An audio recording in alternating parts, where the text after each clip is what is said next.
Welcome again to a special edition of Independent Sector's monthly policy update on the implications of Trump's executive order on equity trainings.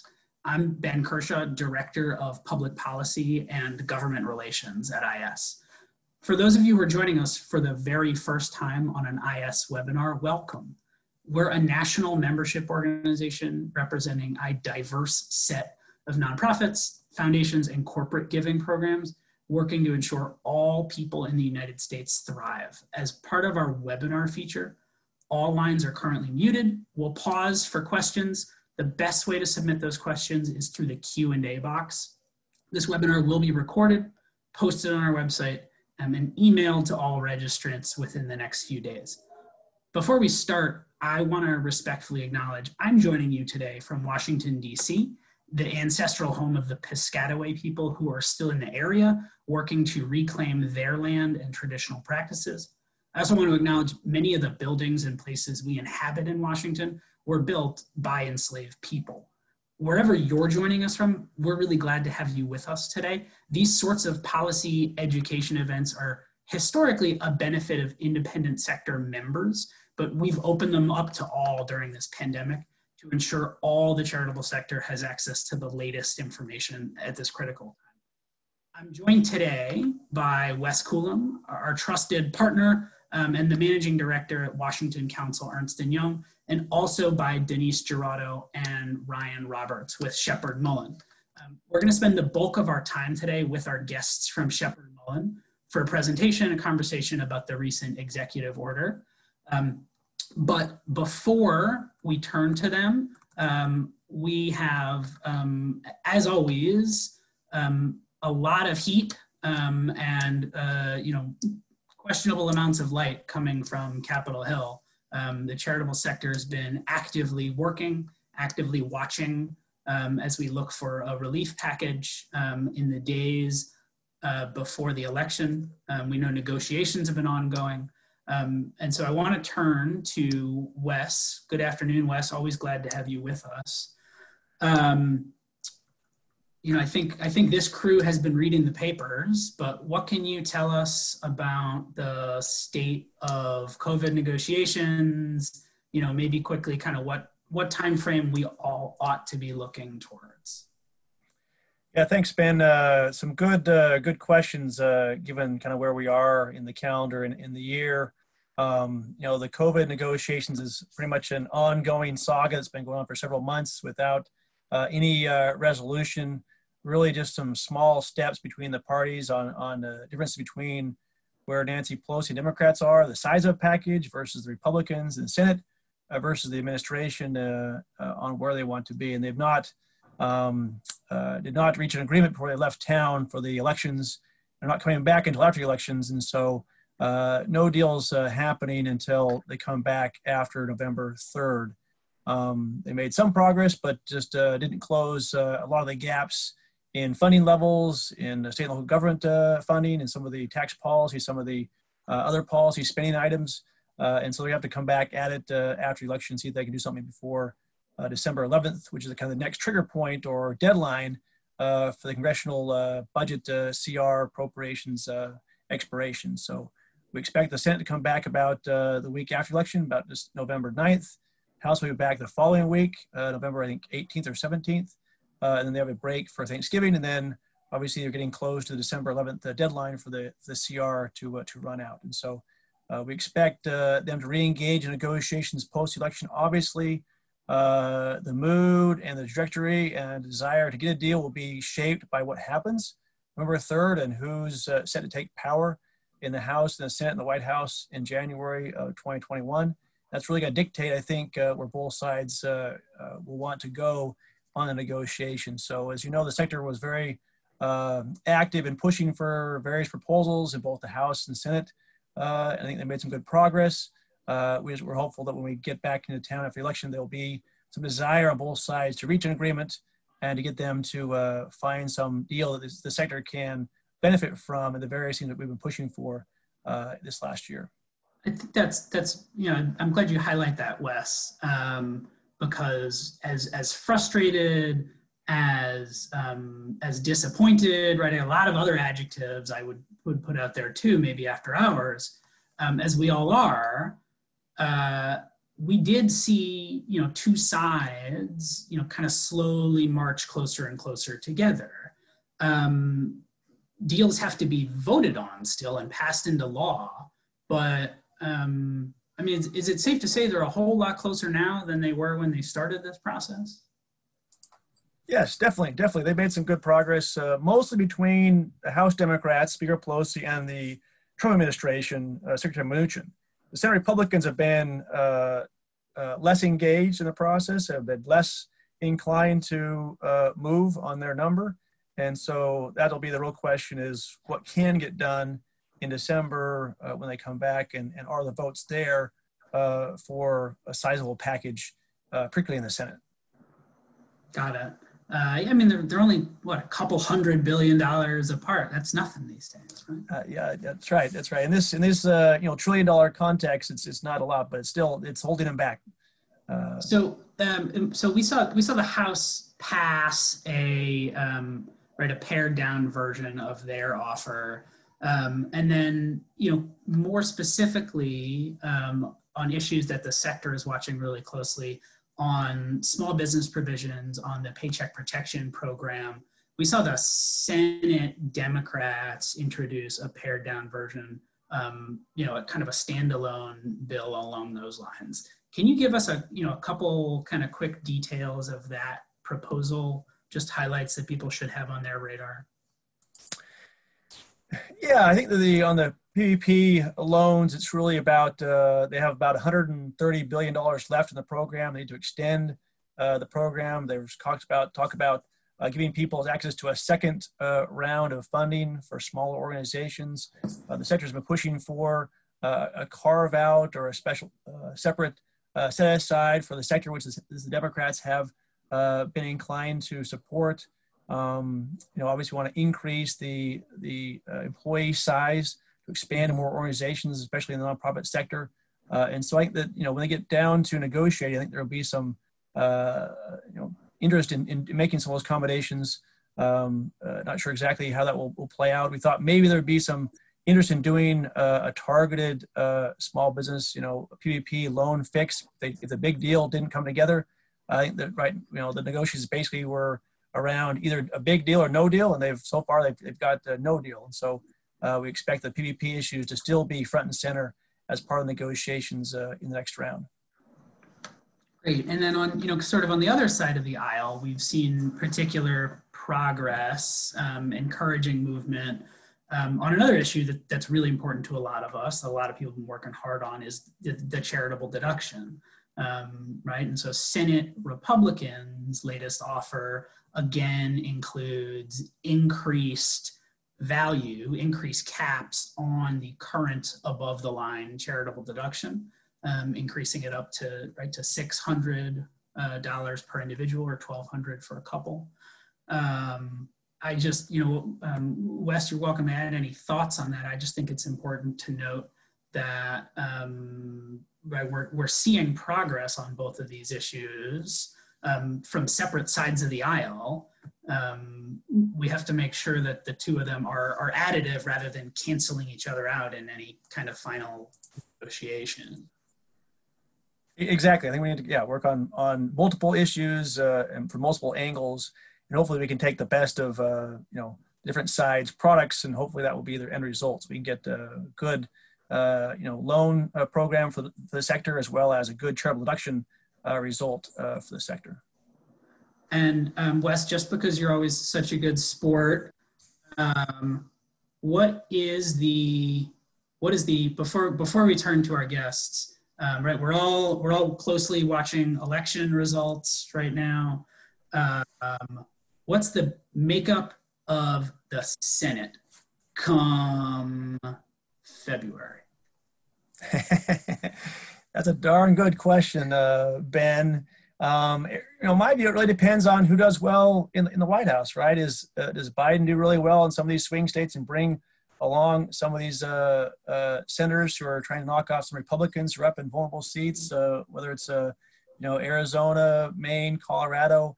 And then does it help in Michigan defend that Gary Peters seat, for example? I think there's a sense that the Republicans lose a couple of seats unless Trump has a really good night. But the question is still open as to whether or not the Democrats can take the Senate.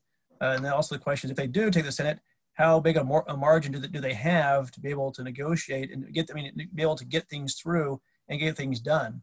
We also have, interesting enough, we have 2 races, Republican-held seats in Georgia, that if they don't get 51, get a majority vote, they have a runoff in January 5th. And so, if it's really tight, we could see, those races determine the fate of majority control in the Senate. I'm not sure that's going to happen, but that's a possible scenario out there on the horizon. Thank you, Wes. Appreciate it. I know we all want another couple more months of dissecting polls, right? Waiting for election results. Wes, thank you as always for your partnership and your insights. So as you all are aware, the Trump administration recently released what it calls an executive order on combating race and sex stereotyping. We're going to turn to our guests from Sheppard Mullin to discuss this. But before we do that, I want to note a few key ways that independent sector is looking at this order and working on responding to it. We believe the contents of this order represent not only a threat to government contracts and grants at a time when nonprofit organizations can't afford it, they also take aim at organizations that have racial equity at the center of how they advance their missions. And we just believe that cannot stand. So first, I will note independent sectors working to make reliable, timely information available to all. I'll note that there is a document of frequently asked questions about this EO developed in conjunction with Sheppard Mullin on our website.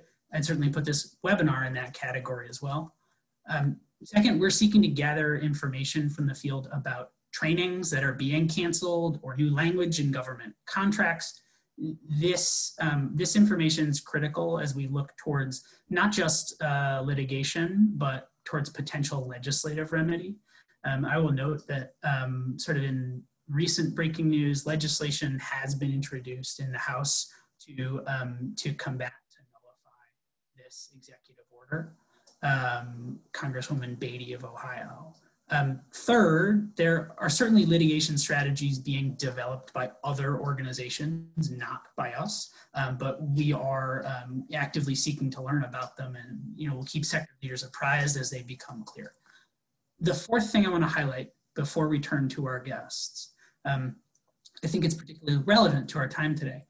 Independent sector has, not only partnered with these good folks to make this information available to all, but we have retained Sheppard Mullin to provide counsel to independent sector members regarding this executive order. So their team will be available to answer IS member questions regarding the EO and its impact on your organization, ways to address related risk over the time period to come. In order to access this member benefit, you will contact membership@independentsector.org, and our team will get you over to the right folks at Sheppard Mullin. We'll have information about this available on the IS website shortly, but while they're here, I certainly did want to flag it. So let me go ahead and introduce our guests while they pull up their presentation. Again, pleased to have Denise Giraudo with us. Denise is a partner in Sheppard Mullin's labor and employment practice, where she regularly advises employers on day-to-day issues, strategic matters, and litigation of claims at every level. Ryan Roberts is a partner in Sheppard Mullin's government contracts practice group, and Ryan represents clients of every size in compliance matters as well as litigation. So thank you both for being with us. I'm happy to turn it over to you. Thanks, Ben. We really appreciate it. I think Ryan and I share the sector's reaction to this executive order and our disbelief that this executive order is being issued in 2020. That being said, we have to deal with it, and we're here to discuss what it is, give an overview of what it is, how to deal with it, what's to come, and where we see our response and kind of steps moving forward. So let me start. I shall start. So why do we have this EO? What has the Trump administration said is the reason for this executive order? And I'd say put your seatbelts on, because we're all going to not enjoy the next few quotes here. According to the Trump administration, this executive order is here to promote economy and efficiency in federal contracting, and to promote unity in the federal workforce, and to combat offensive and anti-American race and sex stereotyping and scapegoating. It starts with, and I wish I were joking, it goes all the way back to Gettysburg and quotes to Dr. Martin Luther King. So this is their reasoning for it. And we are pushing through implicit bias training, allegedly, according to the Trump administration, for a different vision of America that is grounded in hierarchies based on collective social and political identities. And therefore, according to the Trump administration, it shall be the policy of the United States not to promote race or sex stereotyping or scapegoating in the federal workforce, and that we, as federal contractors, must abide by this executive order. So that's how we got here. Now, kind of just high level, who, what, when, where, right? So who does this EO apply to? This EO applies to federal contractors and to federal grant recipients. There are some qualifiers as to who the federal contractors it applies to are. For example, it does not apply to contracts under $10,000. I already skipped ahead. My Vanna White skills got ahead of me here. And what does it apply to? To training. So training you do company-wide and we'll go through the types of trainings, but also to add for federal grant recipients, it bans the federal funds being used to promote divisive ideologies. And when does this go into effect? The date is November 21st, 2020. That's when you will see the EO and the prohibitions in the EO written into federal contracts. And that is the date that agencies are to identify grants that will be targeted by this EO as not being allowed to use federal money to promote these divisive ideologies. And where are we going to see it? We're going to see it in grant contract language, and we're going to see it in grant language. So what's the risk? How is this going to impact us all on this call? I suspect that it's going to, all of you on the call fall into two silos. You're either going to be considered a federal contractor or a federal grantee. Here's the problem. Under this executive order, the subjectivity and the feelings of one individual could result in the cancellation of your contract, could result in the cancellation of your federal grant. And the subjectivity of one individual could lead to investigations by the federal government of your organization through the Department of Labor or your respective agency that your grant is through. But it also could result, and we've seen this just in the past 2 weeks, in the expansion of litigation under Title VII, in which your organization could be alleged by one individual to be causing a hostile work environment based on implicit bias training. It's reverse discrimination theory under Title VII. It basically reverses the purpose of the Civil Rights Act. And we don't know much now. We've seen a little bit of how they are going to go about this, but I can tell you this is going to be much more expansive than the words of the executive order, as the spirit of the executive order is going to go into every corner of organizations. And it, frankly, as we've said, it is scary. And so we're here to kind of go through it all. So Ryan's going to now discuss how we got here. Well, I don't know if I can do that in the next half hour. but I'll do my best. So thank you for that overview, super helpful, and thanks to IS and everyone for joining us here today, as unfortunate as this particular topic might be. So let's talk a little bit first, lay some foundation about how we got here, how we go from this executive order to changes in our behavior, new clauses in our contracts, et cetera, et cetera. So if you are sitting here watching us talk and say, wow, this kind of came out of left field and I have to comply with it in what, 3 weeks? That seems weird. You're right, it is weird. This isn't the way this stuff normally works. This isn't the normal process. So let's talk about in, we'll say 2015, how rules are made and how clauses get into federal contracts and grants. So I picked an example here of an executive order. This one happens to be from 1999, talking about the prohibition of acquiring products produced by forced or indentured child labor. So I think this topic is a little bit safer to talk about than the current executive order. So this particular example, President signed the executive order June 12th, 1999. And when you go from that EO to, this is an example contract on the right-hand side, we have a FAR clause. For those contract recipients on the phone, you're very familiar with FAR clauses. See the laundry list of them included in each of your awards. This particular EO resulted in a FAR clause 52-222-19. The date there is a little misleading. It says January 2018. In reality, that was the last time that FAR clause was updated. But it took about 21 months to go from executive order to this particular FAR clause showing up in your contract. Contrast that with the EO we're talking about today that was signed mid-September and will show up in new contract awards beginning in November, saying, what the heck? Why the difference here? So Denise, let's go to the next slide and we'll talk about the normal executive order to FAR clause process. So we get an executive order. The executive order says, we're going to prohibit federal contractors from doing X, Y, or Z. Well, that executive order typically says, hey, FAR Council, go on out and draft a rule that says federal contractors, as part of your compliance program with this award, you can't do X, Y, Z. The FAR Council assigns that case to one of their committees that has specific subject matter expertise on whatever the topic happens to be. The committee drafts the rule. The draft rule is published in the Federal Register. There's a notice and comment period where the public can weigh in and say, we're concerned about this aspect. We don't think you've defined this word properly. Whatever comments the public wants to submit. The FAR Council reviews those comments, answers some of them, and the hard ones at times ignores, but we get some acknowledgement of the comments and there's some interaction with the public to help shape what this final rule is. The FAR Council then publishes that final rule in the Federal Register.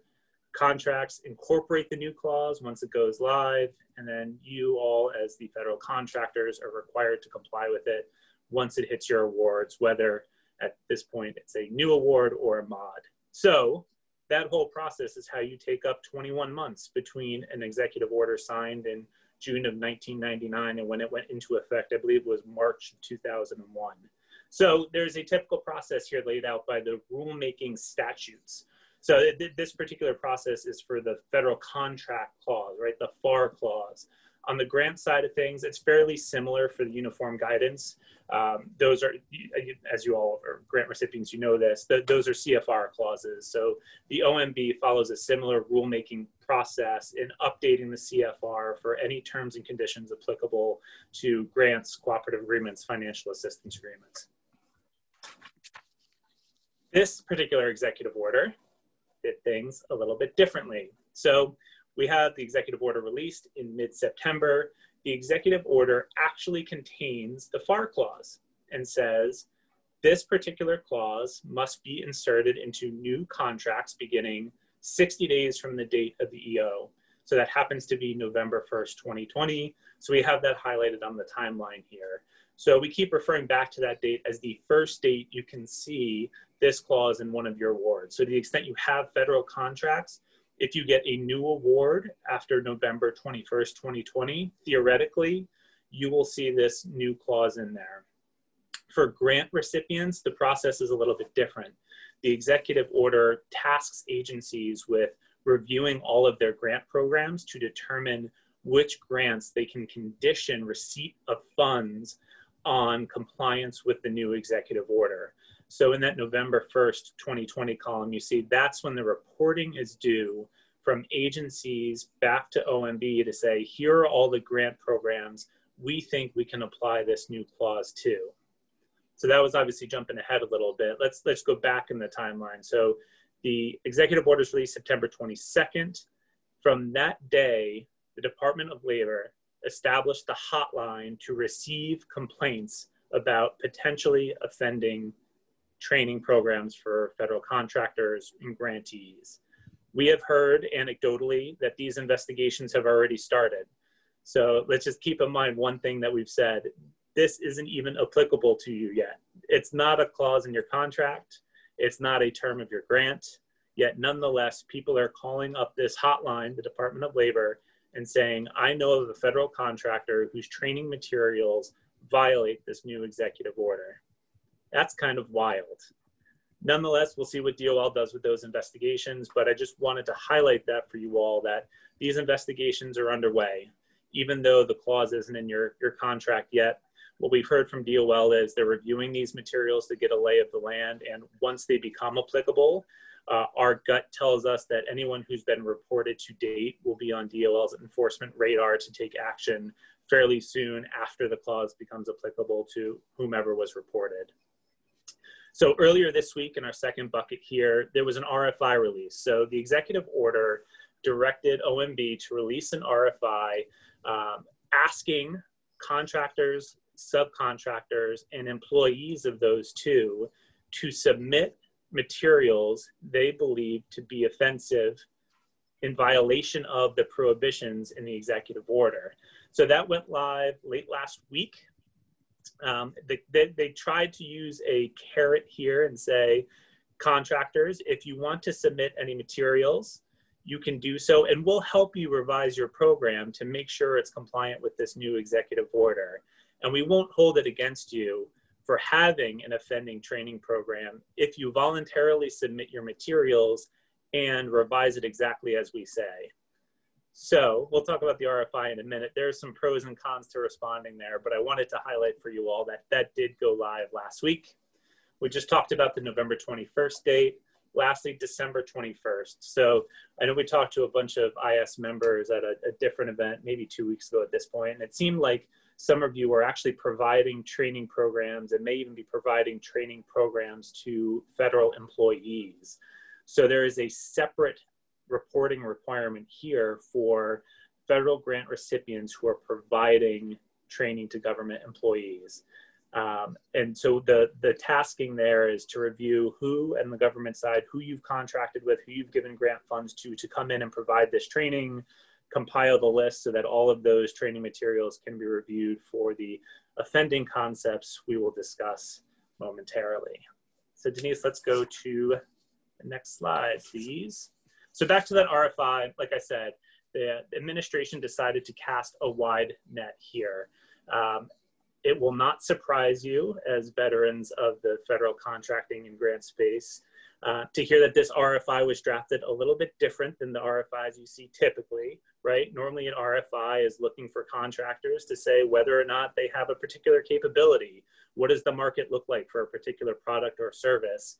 This is more of a dog whistle to say, hey, anybody in the country who's been offended by any materials that your company has put in front of you on diversity and inclusion, please, please, please come talk to us, tell us all the horrible things they're teaching you so we can go investigate them. This is a wild RFI, at least from a government contracts lawyer perspective.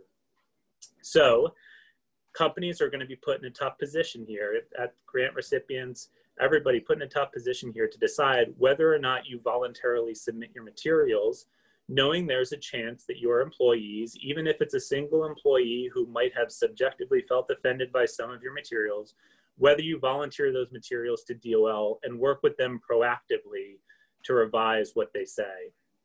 The submissions are not mandatory. It's totally up to each individual company whether you want to submit, but realistically, what the Department of Labor and what OMB has done here has created a race to DOL to see who will submit materials first. And that is, in the grand scope of what DOL and OFCCP do, very, very unfortunate. So if you do want to submit materials, they are due through the submission, I believe it's an email box, they are due by December 1st, 2020. Like I said, if you are both willing to submit the materials and willing to accept DOL's red lines for all of the particular concepts that need to be removed from them, theoretically you can avoid an enforcement action. That being said, I think Denise and I are on the same page here. None of our clients are taking the carrot, at least not yet, and voluntarily placing a target on their backs for submitting these materials. But again, that's just a judgment call each company has to make, each grant recipient has to make. One other concern here about the RFI, any material submitted may not be kept confidential. So the RFI has some contradictory language here. In one place they say, the RFI states that all materials submitted will be protected, quote, under the maximum extent permissible by law under Exemption 4 of the Freedom of Information Act. Exemption 4 protects trade secrets and confidential information. Normally that relates to financial information, pricing information. It would be a square peg in a round hole to use Exemption 4 to protect training materials used inside of a company. So my concern here is that despite their alleged protection of these materials under Exemption 4, there's another place in the RFI where DOL states that these materials may be released publicly, including any personally identifying information contained in the materials without your chance to review and approve it ahead of time. So we have the RFI saying two things: the legal protection that they're promising to provide kind of not really being a good fit. I think as you're making your pro-con list of whether or not to submit materials, you need to accept the possibility that these materials will not be kept confidential. And as unfortunately we've grown to say in 2020, I can literally see the tweet now calling out whatever company, whatever organization's training materials, if the lines, the quotes, the pictures happen to offend someone inside the current administration. So again, it's a tough call here, but so far our guidance has been take your time in deciding whether or not to submit. And if you do want to submit, understand there could be some consequences. So we've talked about the process, we've talked about where we're at. So what concepts here actually are prohibited by the EO? And the EO uses a lot of words, but doesn't actually say much. So these are the various buckets that are included in the EO itself. These are the direct quotes of each of the types of concepts that the EO thinks should not be included in any contractors, grant recipients, training materials. On their face, some of them don't seem too offensive. For example, you can't include the concept that one race or sex is inherently superior to another race or sex. This is something I say to my 2-year-old literally every day, right? That is not in and of itself a divisive concept in my mind. But the devil is in the details, of course. Let's go to the next slide here, Denise. This is another example of what the EO calls out as prohibitive concepts. So race or sex stereotyping or race or sex scapegoating. So now we're starting to get into a little bit familiar territory with this administration. So race or sex stereotyping means ascribing character traits, values, moral or ethical codes, privileges, status, or beliefs to a race or sex or an individual because of his race or sex. Now I think we're starting to get to the heart of what they're really talking about here. So a mere days after this executive order was released, OMB released guidance, putting some more meat on the bones and using some plain terms to describe exactly what this EO doesn't want to see in training materials. So the next slide highlights some of these concepts. Now, Denise and I obviously work at a law firm. We take our diversity and inclusion program very seriously. I can tell you for, I don't know how many years now, Denise, unconscious bias training has been part of every firm retreat we've done, every major meeting. When we talk about recruiting, how we make promotion decisions, unconscious bias is a big part of that training. So to see OMB specifically call out unconscious bias training as an offending topic under this executive order was very, very disappointing. Some of the others here, you probably could have guessed. White privilege seems to be at the heart of this EO. I can say as a older white man, I don't need protecting and I don't need this EO to protect me. Nonetheless, this administration feels differently. So obviously white privilege was at the core of what this administration found to be offensive, that we would train white privilege in federal contractors. A couple other examples. Systemic racism, again, just another one that stands out to me, that to deny that there is a history of systemic racism in this country. I think we all are on the same page there. That has been a problem for a very long time. So to see OMB come out and list this as one of the topics we can't discuss is, again, just very, very concerning. So I would put the quotes from the EO aside and focus on these prohibited topics. These are really what the administration seems to be targeting here. And just as a fun little anecdote, critical race theory is at the top of this list here, just by virtue of PowerPoint design feature. But the RFI that was released last week is open to public comment. And when I reviewed it, I think it was 2 days ago at this point, there were 24 comments submitted to the RFI. And I think all but one of them focused on critical race theory, how critical race theory is destroying this country, and how they were so happy to see the Department of Labor finally tackle this concept that's just ruining the nation. So again, I think you can see where people who are either within this administration or fans of this administration, these are their hot button issues. So when you're going back and looking at your training programs, thinking about what you might need to change, I would disregard the first two slides we had on the topics. This is really what the EO is getting at here. This is what, in terms of analyzing your training materials, what you may or may not have to change, focus on these topics here. Denise, how are they going to go after contractors for violating this? Well, here we go. And I'm not joking with the Control F. I'm not going to hide my feelings about the administration, but they're not the smartest crew. And so I really do think we joke that they're going to use for example, when Ryan was talking about the RFI, they'll do a Control F on your PowerPoint and they're going to find the word implicit or unconscious, and there's a violation. This is very different than what we all were enthused about with the Executive Order 11246 by the Obama administration, in which you looked at discrimination, and the OFCCP really, when you would get an audit, would take possibly up to a year or two to look at your data, to interview people, and to ensure that there was not systemic discrimination. And it was a thoughtful process, and the companies and the grantees and the contractors were working with the DOL to correct things.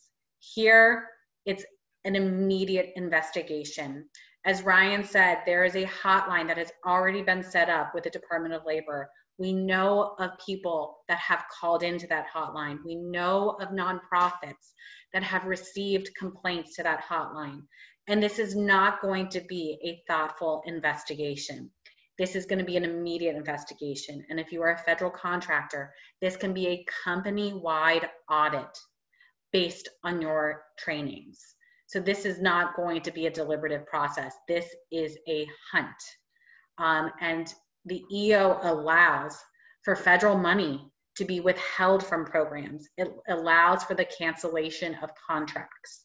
So this is not going to be a simple fine. This is really, they're going for the loudest bang, and this is what they're going to do. And just so you know, it doesn't stop with the EO. I mentioned it earlier, but I'll mention it again. The executive order tells the EEOC to look at Title VII and to see how this can be implemented through Title VII. And the EEOC and the Department of Labor have taken that to heart. Since September 22nd, when this first was issued, there have already been 2 large investigations of companies that that were found to have issues in their diversity of executives, in the diversity of their rank and file. And so what did those companies do in return?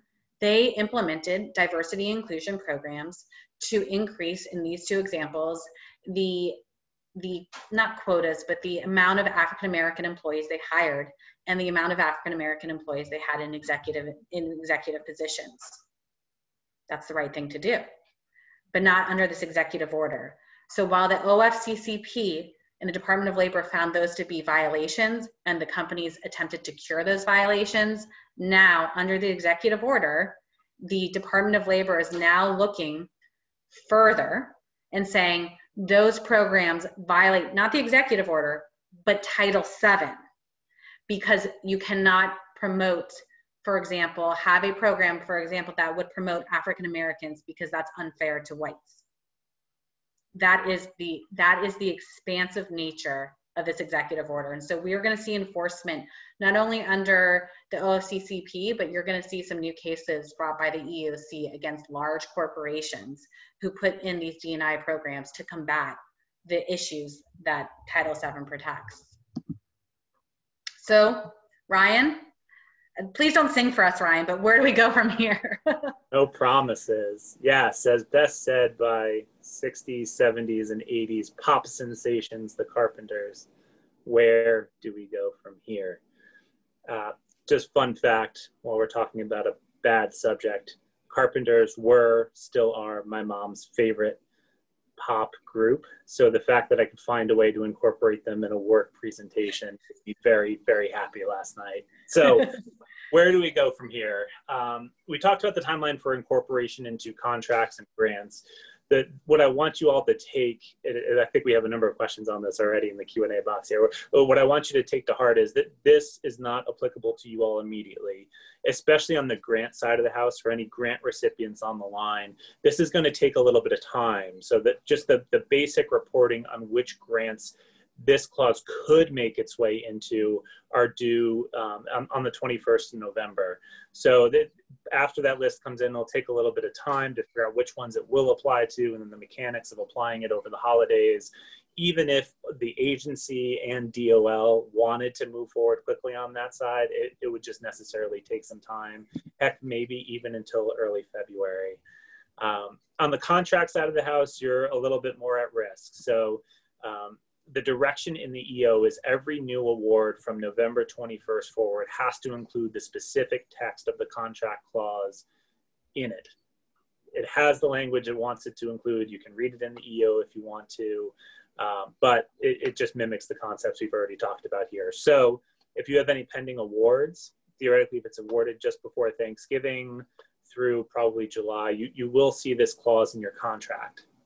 Now, that being said, if there is a legal challenge, and for example, an injunction issued that would prohibit the federal government from acting on this EO before November 21st, then you won't see the clause in your contract. So this will be an interesting thing to monitor over the next 3 weeks. If a lawsuit is filed and the judge issues an injunction preventing the federal government from putting this clause in contracts and grants. Denise and I have some wagers going on this. We both do think that there will be some kind of a case filed in the very near future. So I think we're all aligned on the phone here. I don't feel like I'm going out on a limb and saying, hopefully we'll see an injunction here that puts a halt to this thing before we get any new contract awards on November 21st. I think that it is likely, even more likely, we'll see that should Tuesday's election turn out in Mr. Biden's favor. I think there will be parties empowered to file that lawsuit, knowing that one of the first things a new administration typically does is issue executive orders to undo some of the most offensive things the previous administration did before it. So this would be an easy one to do. It seems like there's some congressional attention to it. We've talked a little bit, Ben brought up the bill that the Ohio congressman put up recently. So I think if we're talking about presidential priorities, this could be one of the things on the president's desk from day one, should we have a President Biden, to undo this executive order, and then we'd all get relief. So in my ideal world, we see Tuesday go the way we hope it's going to go. We get an injunction from a court prohibiting this from being enforced on November 21st, and come late January, we see an executive order nullifying the first executive order that we're talking about here, and no one actually has to worry about this. If we still have a President Trump, but Congress flips, this legislation could wipe out the EO. So that could be a legislative fix without having the courts come in, without having president come in. So the last thing I wanted to highlight here is the claims process as a potential avenue for relief. This doesn't seem like a particularly good one. So what I'm talking about here is we get a contract award. November 21st has this new clause. A contractor files a claim for contract interpretation with its contracting officer saying, what the heck does this mean? I don't understand what concepts are prohibited here. Give me a final decision describing exactly what I can and cannot do based on this EO. And then we'd have at least a year, maybe two, until we got through the process of the appeal and getting a decision from a judge on what this thing really does mean. So again, I think that's far-fetched given the election on the horizon, the legislation that's been proposed, and potential legal challenges here. But I wanted to highlight it as a potential avenue for impacted contractors, grant recipients who might want to challenge it. You could file a claim seeking contract interpretation. And Ryan, I'm going to go really quickly because there's been some questions about the Title VII aspect, and this is somewhat of a new development. So Title VII, as we all know, protects against discrimination in the workplace, right? And against private employers. What we've seen, I'll use Microsoft as an example. Microsoft paid a large settlement to the OFCCP and Department of Labor because they were found to have not promoted enough African Americans to executive levels and director levels. In order to respond to that, they put in a robust D&I program and had certain quotas for the promotion of African American employees.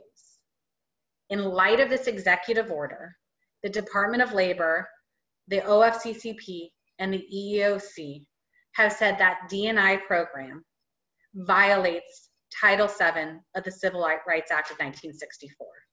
It's a reverse discrimination. You're now discriminating against white, I presume white males, which is obviously not a protected category of Title VII, but now they're saying it is in light of this executive order. You do not have to, for that understanding or that expansion of Title VII to apply to you, you don't have to have federal funds, you don't have to be a federal contractor.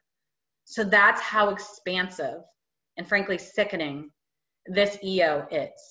So hopefully that responds to some of the questions, but that's where the Title VII aspect comes in. And frankly, Ryan and I were surprised by this, right? So you get hit by the OFCCP and right away it's brought up against you. And so that's one of the ways we're seeing this being expanded. Ben, I don't know if you want us to go into kind of some thoughts we have on mitigation. I know we've got a ton of questions in the Q&A, so what's your... In our time remaining, in our 10 minutes, and thank you again, Denise. Yeah.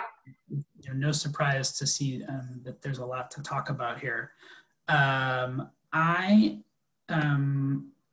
we do a couple quick questions? Yeah. Substantive, and then turn back to this.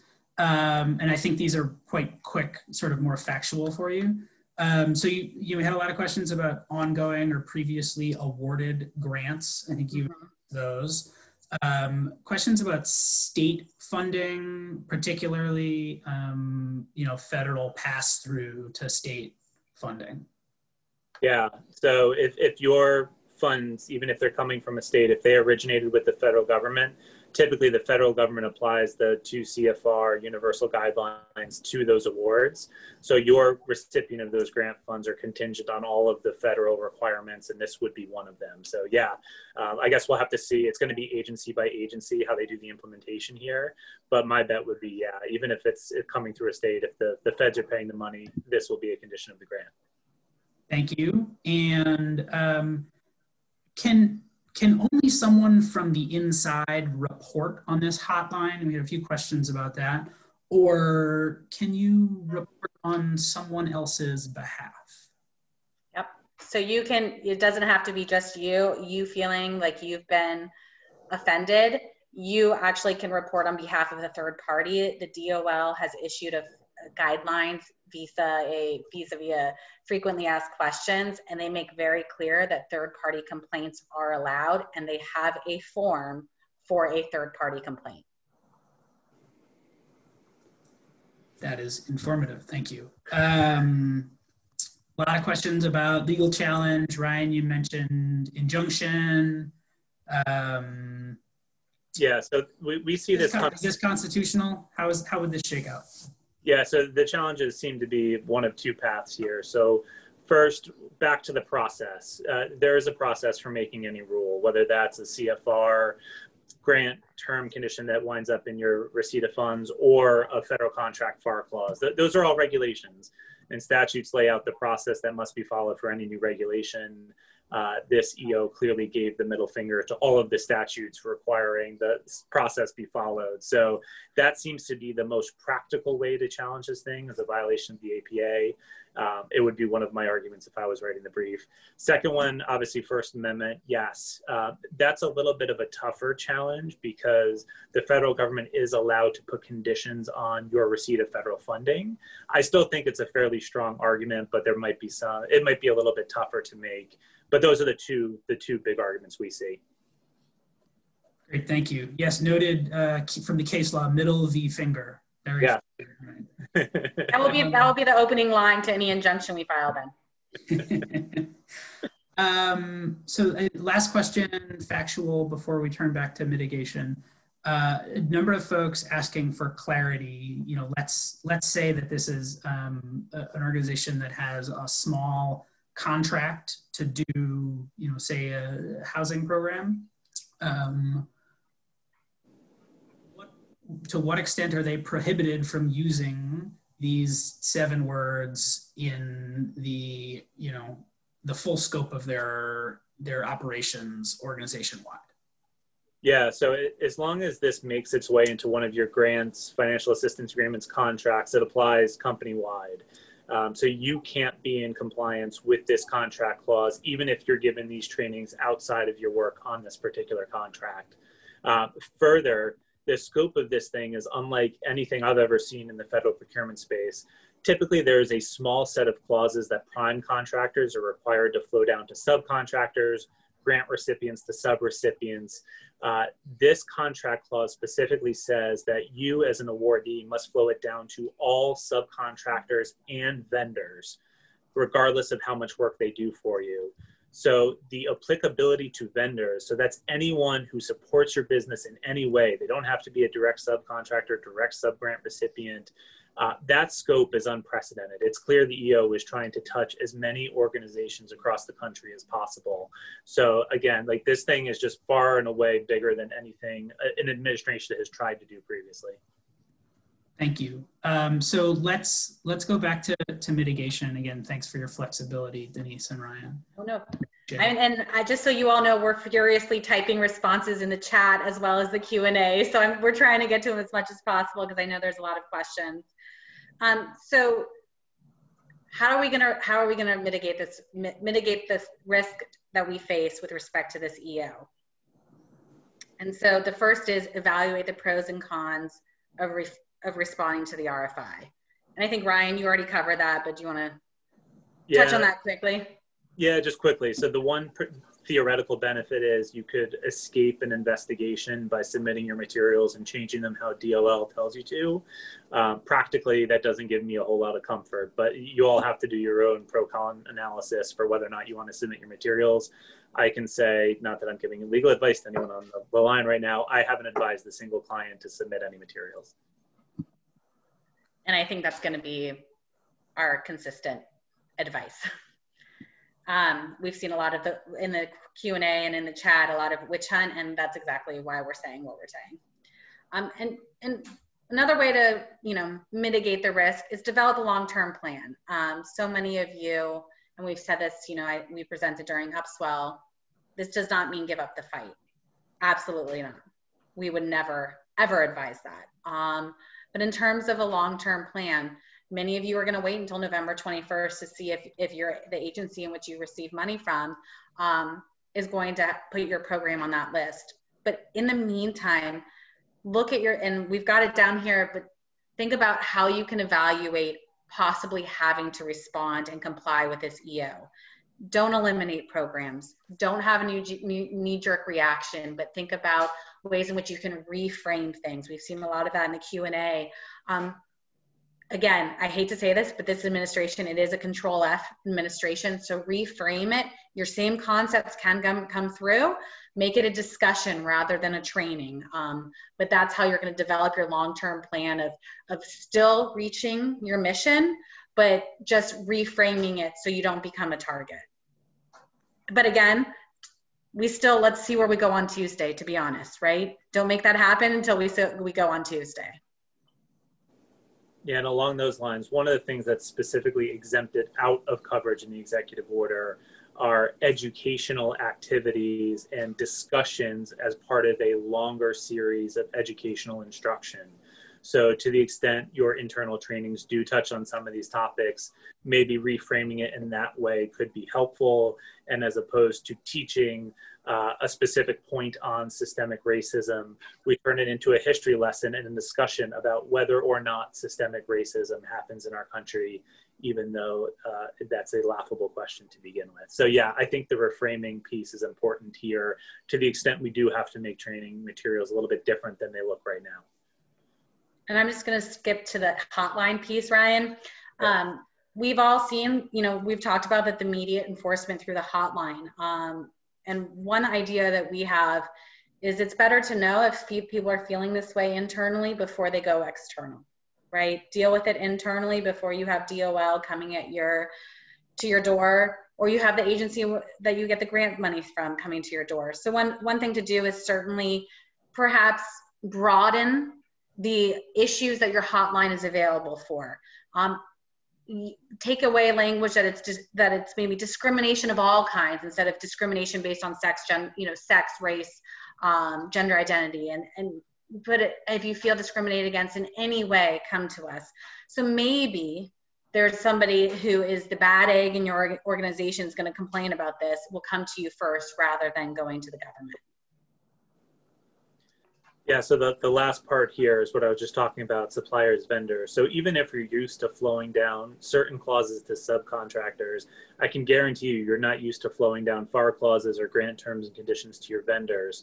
So I think engaging with whoever you have supply chain contracts that kind of monitors those contract documents, those purchase orders, make sure to the extent we will have to flow this down, we have a process in place to do it.